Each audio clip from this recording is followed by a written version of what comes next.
ஏன் சாமி சோகமா இருக்க? வீட்டுல சண்டையா? அப்பா அம்மா திட்டாங்களா? சாமி வருத்தப்படாத. நீ நல்லா இருக்குன்னு தான் திட்டுவாங்க சாமி.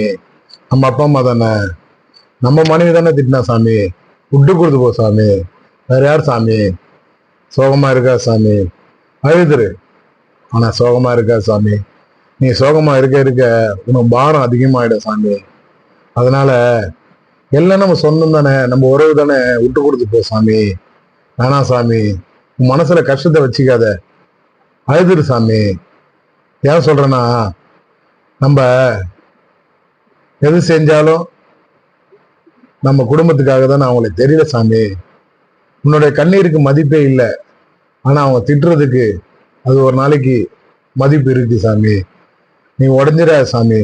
உனக்காக உறவுகள் காத்து இருக்கு சாமி. கண்டிப்பா நீ ஜெயிப்ப சாமி.